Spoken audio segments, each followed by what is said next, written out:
Let's get a check of the AccuWeather forecast with meteorologist Brian Thompson.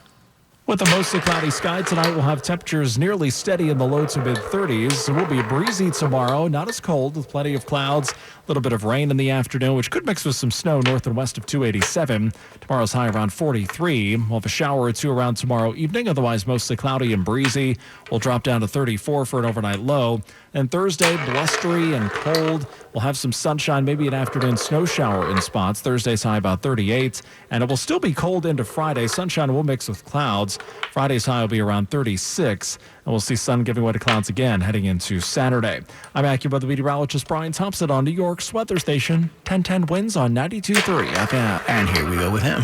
This is really signaling the end of the era of broken promises and hand-wringing and wishing upon a star. You know, there's still a long way to go, and there's a lot of community input that's going to be needed. But the most important piece, which is the funding, is fully in place. And for that, I'm very grateful to Mayor Adams for his partnership.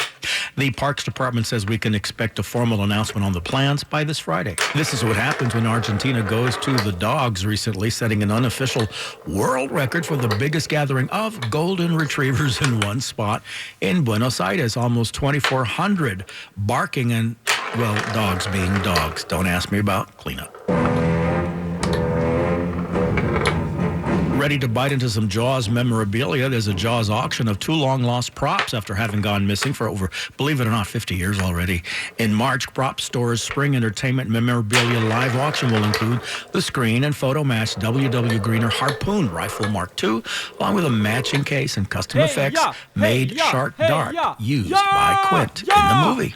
Now, Bloomberg Money Watch. Atlas Uber Technologies is introducing a way for people to use the ride-hailing service without the app. The company today says it plans to install physical kiosks at places catering to travelers such as airports. They'll include a large touchscreen with a credit card reader and receipt printer. The first kiosk will be at Terminal C at LaGuardia, with installations at hotels, ports, and other international airports to follow over the coming months. Split for Wall Street today. Dow lost 179, S&P down 6, NASDAQ up 31.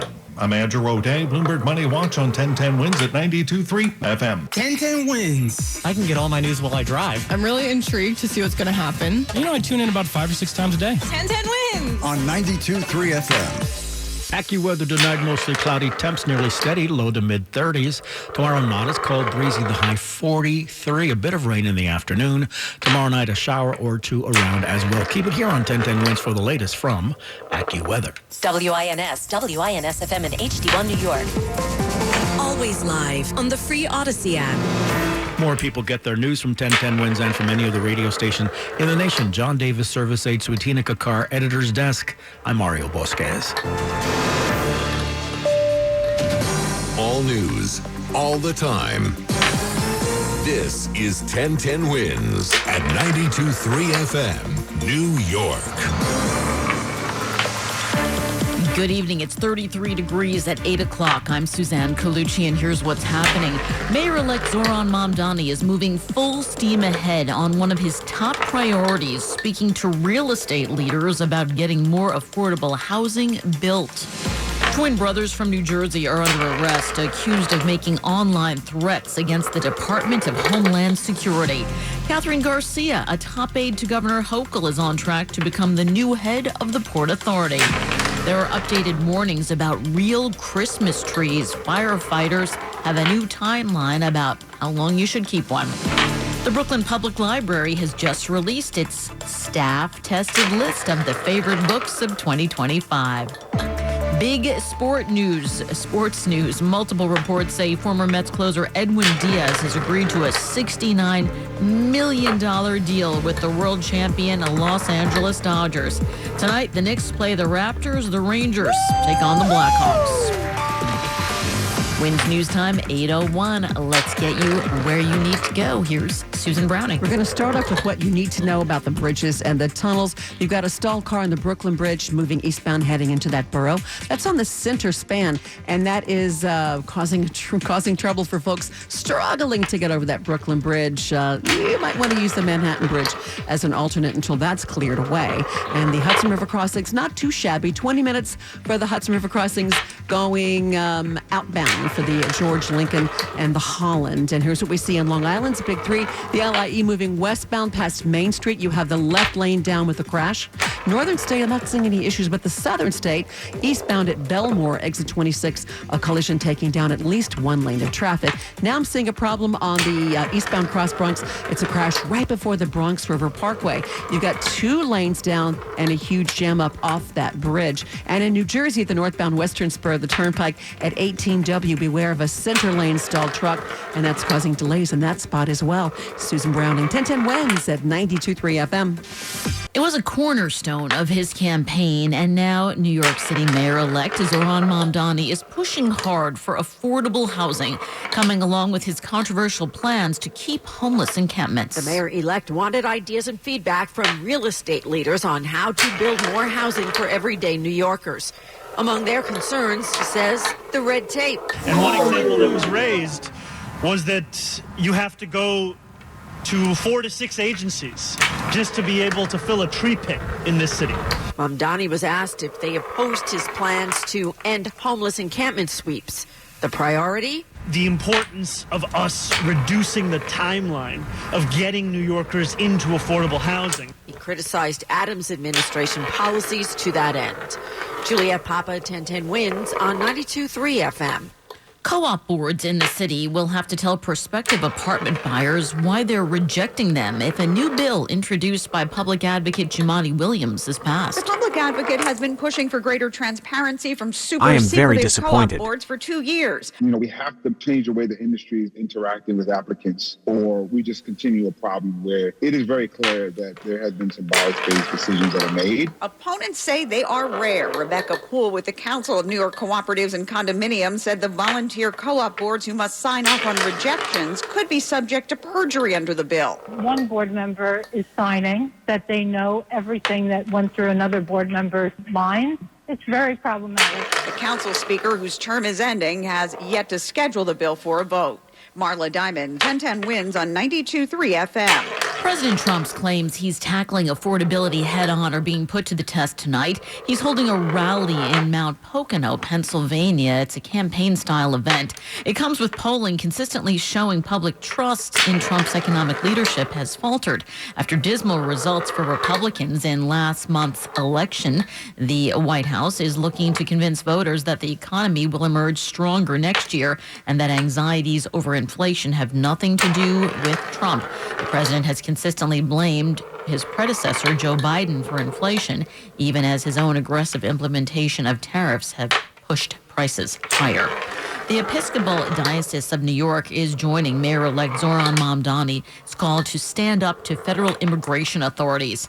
Bishop Matthew Hyde tells Wins, given the recent actions in Lower Manhattan, it's more important than ever that immigrants know their legal rights. Our congregations welcome everybody, absolutely everybody. And over these last months have tried to keep people safe when they're harassed and detained at the court hearings, when ICE is working around our food pantries. The Episcopal Diocese of New York says their legal fund will help asylum seekers with same-day responses, urgent court filings, and more. 2 brothers from New Jersey were arrested by a SWAT team today for allegedly making online threats against the Department of Homeland Security. Ricardo Antonio Roman Flores and his twin brother Emilio were picked up on charges stemming from posts where officials claim the two threatened to shoot ICE on sight. The threats also allegedly targeted DHS Assistant Secretary Tricia McLaughlin. Acting ICE Director Todd Leone said, "Let this be a warning to anyone who dares to threaten or attack our brave officers. We will find you. We will arrest you."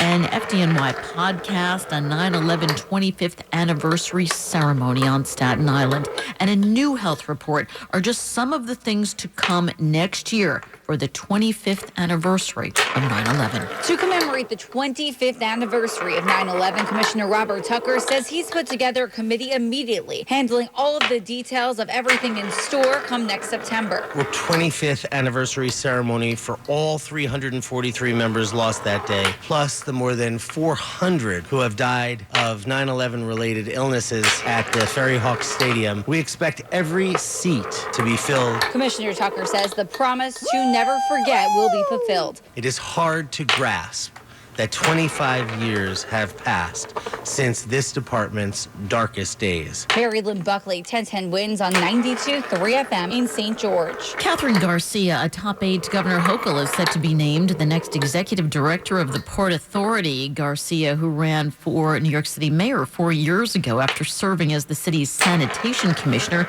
would succeed Rick Cotton, who's retiring. Garcia's appointment comes as the Port Authority embarks on a $45 billion decade-long capital plan, which includes $11 billion to rebuild the Midtown bus terminal, overhauling the airports, and upgrades to some of the region's bridges and tunnels.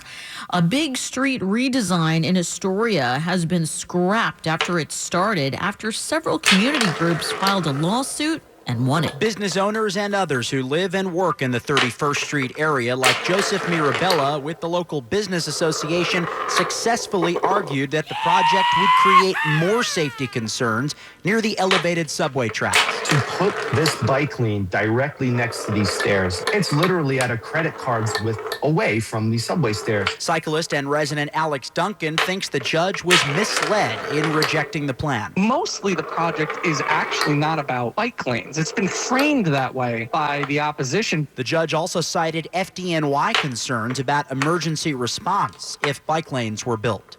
Mac Rosenberg, 1010 wins on 92.3 FM. The DOT tells us they are reviewing the decision and evaluating next steps.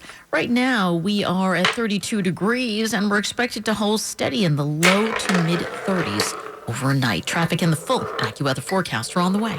There is new information tonight about the shooting on the campus of Kentucky State University. We're going to tell you all about that. But first, right now, let's get you where you need to go. Here's Susan Browning. And here's what you need to know about the bridges and tunnels. It's the eastbound Brooklyn Bridge, a stall mid-span, is taking the center lane. As a result, the southbound FDR, that's just a slow grind from around the 50s on down to the Brooklyn Bridge.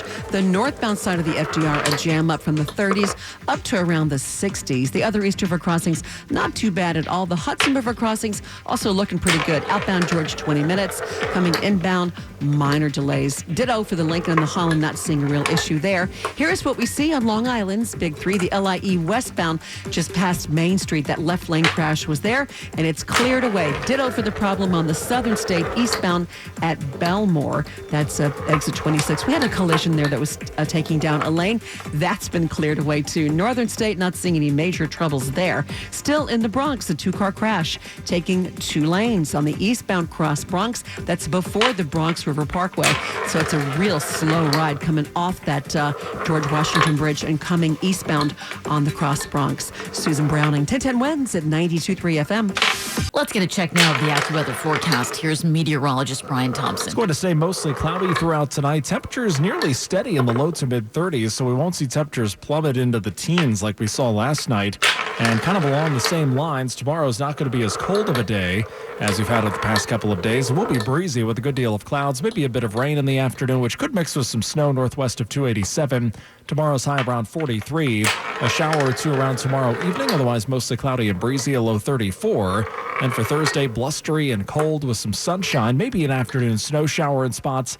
Thursday's high about 38, and still cold into Friday. Sunshine will mix with clouds and a high of 36. I'm AccuWeather meteorologist Brian Thompson on New York's weather station, 1010 wins on 92.3 FM. At least one student has died and another is in critical but stable condition tonight after a shooting on the campus of Kentucky State University. A suspect is in custody after police say a gunman opened fire on students, killing one and critically injuring another on the campus of Kentucky State University. The university, 55 miles east of Louisville, on lockdown. Police immediately racing to a nearby dorm around 3:35 p.m. after an incident with a, quote, active aggressor near the south side of the school.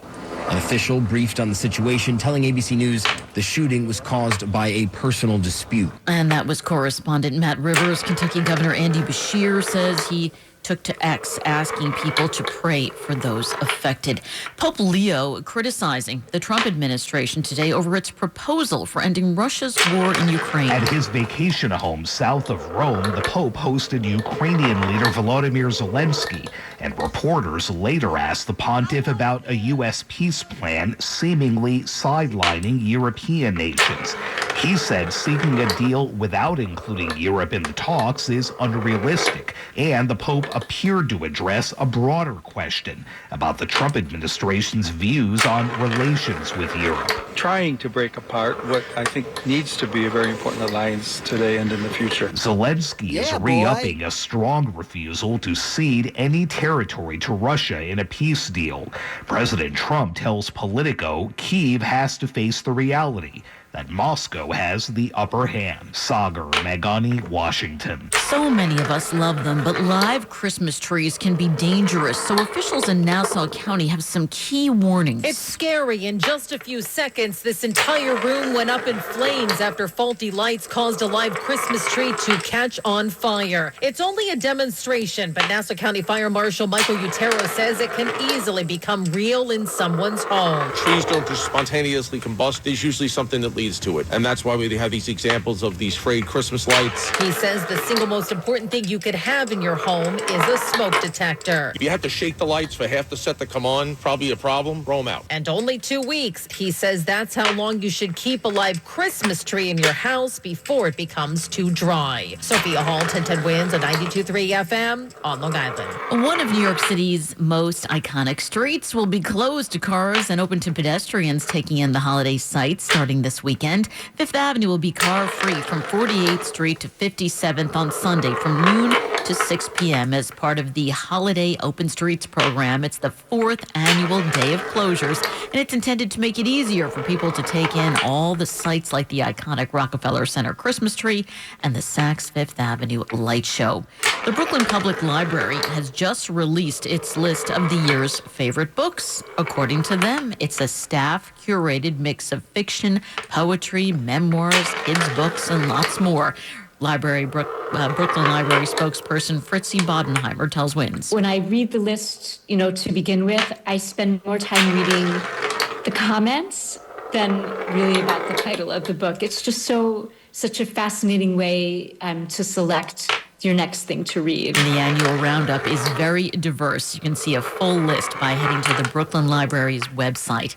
A Biden-era student loan repayment plan could be coming to an end very soon. The Department of Education announced plans to lift a pause on certain student loan repayment plans. The deal is part of a proposed settlement with Missouri, which sued the government over the SAVE plan that was launched by former President Biden in 2023. The program reduced interest and provided a path for loan forgiveness after 10 years of repayment. If approved, millions of borrowers will be left scrambling to find another option to repay their debt. And that was Stacey Lynn reporting. Forceful testimony in a Senate subcommittee over the American Music Fairness Act, which would require radio corporations to pay artists for playing their music. KISS frontman Gene Simmons testified before a Senate subcommittee comparing the current royalty system for artists to slavery. Slaves get food and water. Elvis and Bing Crosby and Sinatra got nothing. But Henry Hinton at Inner Banks Media in North Carolina says the bill would hurt radio stations. When new fees are imposed, free local radio's only option is to cut elsewhere. And that was correspondent Allison Keys. A check of traffic and the changing AccuWeather forecast around the way. The station you know, the people you trust. All news, all the time. This is 1010 Wins at 92.3 FM. You give us 22 minutes, we'll give you the world. Good evening. It's 32 degrees at 8:20. I'm Suzanne Colucci, and here's what's happening. Inside a Manhattan courtroom, body cam video was shown during Luigi Mangione's evidence hearing, capturing a key moment in the murder case against him. A 20-year-old Brooklyn man has now been charged with attempted murder for the shooting of New York Jets player Chris Boyd. The FDNY revealing its plans to commemorate the 25th anniversary of 9/11. A big meeting at the Landmark Preservation Commission that could determine whether or not an iconic church will be sold. Skyrocketing predictions about the number of people expected to fly next year. Big sports news today. Multiple reports say former Mets closer Edwin Diaz has agreed to a $69 million three-year deal with the World Series champion Los Angeles Dodgers. Wins News Time, 8:21. Let's get you where you need to go now. Here's Susan Browning. Suzanne, we are in the wrong business, I tell you that. Here's what you need to know about the bridges and tunnels. Not bad at all on the inbound George. Lincoln and Holland looking good. Outbound George about 20 minutes. And the East River crossings, the eastbound Brooklyn Bridge stall mid-span still taking down the center lane. As a result, the southbound FDR is a kind of a slow grind from around the 50s down to the Brooklyn Bridge. Now, the other side of the FDR, the northbound side, a jam up from the 30s up to around the 60s. Here's what we see on Long Island's Big Three. Earlier problem on the southern state, and the LIE couple crashes cleared away. And in the Bronx, still that issue in the eastbound cross Bronx, a two-car crash taking a couple lanes, and it is a long jam from the bridge all the way over to this problem right before the Bronx River Parkway. But once you get past that, you're pretty good to go. In Jersey, good news, northbound western spur of the Jersey Turnpike at 18W, we had a stalled truck there, and now that's been moved off the road. The Susan Browning 1010 wins at 92.3 FM. Inside a Manhattan courtroom for accused CEO killer Luigi Mangioni's evidence hearing, never before seen video was shown today, capturing a critical moment in the case against him. We're seeing for the first time the stunning body camera footage showing the moment police confront accused killer Luigi Mangioni. Officers pulling up to an Altoona, Pennsylvania McDonald's after the manager called 911 about a customer who resembled the suspect wanted for the murder of a CEO in New York City. The officer first walks by to have a look at the man seated with his breakfast in the back corner, then doubles back to approach. Yes, sir. Thank you. Yes, sir. Thank you. Officer Joseph Detweiler later testified, at that moment, I knew it was him immediately. And that was correspondent Aaron Katursky. Mangioni has pleaded not guilty to state and federal murder charges and is being held at the Metropolitan Detention Center in Brooklyn. His hearing will resume on Thursday. A Bronx man is now facing attempted murder charges for the shooting of Jets player Chris Boyd. Police arrested 20-year-old Frederick Green last night, also charging him with assault and criminal possession of a weapon. No motive was announced here. He's accused of shooting Boyd in the stomach last month in Midtown, causing the athlete to spend weeks in the hospital. Firefighters remain on the scene of a 4-alarm apartment building on the Upper West Side. By the time firefighters arrived to West 107th Street and Amsterdam Avenue, the flames had spread to 3 apartments on the 6th floor and through the roof. Chief of Operations Kevin Woods said the initial attack was from the inside. But due to the amount of fire and the structural stability, we had to remove them to below that top floor and open up with tower ladders. Steel and bricks rained down onto the sidewalk. We have a collapse zone set up not only in the street, but on the roof and inside those apartments. 3 residents were evacuated with the help of the FDNY. They had minor injuries, along with a firefighter who suffered minor burns. Marla Diamond, 1010 wins on 92.3 FM on the Upper West Side. The Food and Drug Administration is investigating whether COVID vaccines have caused deaths in adults. The probe is coming at a time when Health and Human Services Secretary RFK Jr. is upending long-standing guidance for a wide range of vaccines.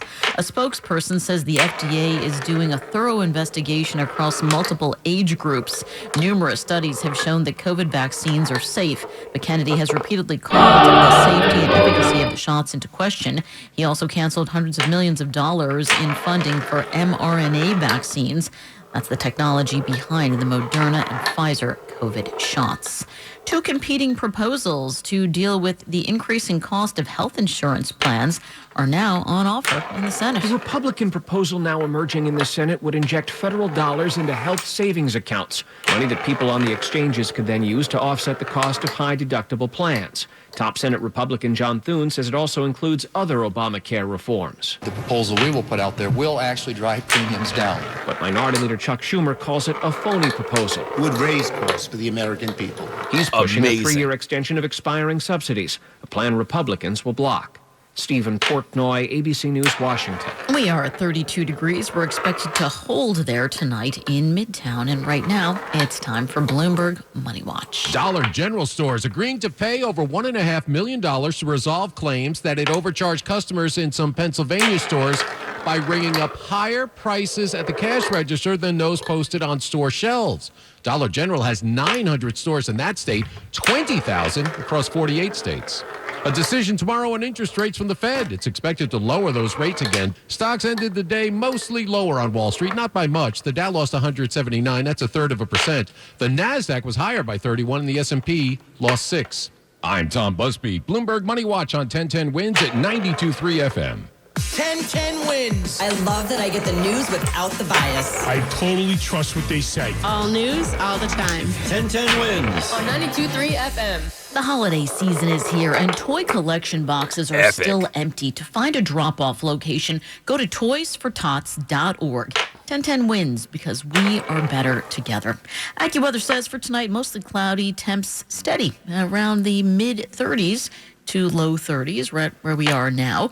And then tomorrow, not as cold, breezy, a little rain. By afternoon, we're looking at a high of 43 degrees. Winds news time, 8:30.